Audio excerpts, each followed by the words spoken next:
Je désire avoir un enfant. Comment puis-je connaître mes jours les plus fertiles? Au début de mon cycle, dès le premier jour des saignements commence une phase infertile. Dans une de mes deux ovaires, un ovule commence à mûrir, entouré du follicule, sa bulle protectrice. Il faut 6 jours à l'ovule pour arriver à maturation, ce sera l'ovulation. Les spermatos ne peuvent pas entrer car le col de mon utérus est fermé. Ils restent dans le vagin et meurent après 1 à 3 heures à cause de l'acidité vaginale. Cette infertilité est variable selon les femmes, elle dure entre 5 et 10 jours. Dès le 7e jour environ, mes hormones œstrogènes s'activent dans l'utérus, mais surtout dans le col de l'utérus. Conséquence, le col s'ouvre et un véritable élixir de vie est produit. Dès ce moment, je suis fertile pour une durée de 7 à 11 jours.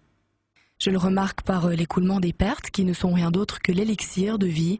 Son rôle est d'accueillir et de dynamiser la vie des spermatozoïdes, de trier les plus vigoureux et de leur permettre le voyage vers les trompes pour féconder l'ovule. Les spermatos peuvent se nicher jusqu'à 6 jours dans les cavités du col de mon utérus. Durant ces 6 jours, ils montent au compte-gouttes pour chercher mon ovule. Les spermatos qui passeront juste à temps le trouveront.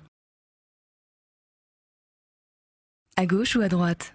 Nul ne sait de quel côté l'ovulation a lieu. J'ovule lorsque l'élixir de vie atteint sa meilleure qualité. Les spermatos avancent toujours et le grand rendez-vous est pour cette fois-ci. Le follicule éclate. Cette bulle protectrice se métamorphose en corps jaune et fait augmenter la température de mon corps. Ça y est, mon ovule ferme tout accès car un spermato a réussi à le féconder. C'est la joie complète car il va vivre.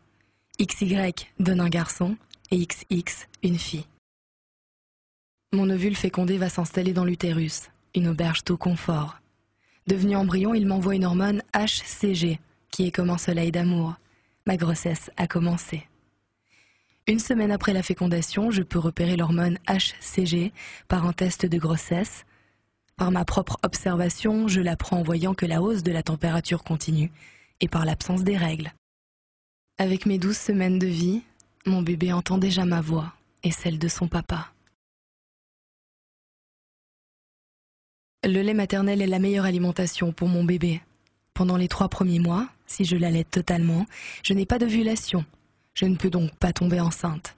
Certaines femmes restent infertiles 6 mois, 1 an, ou même davantage, grâce à l'allaitement intense.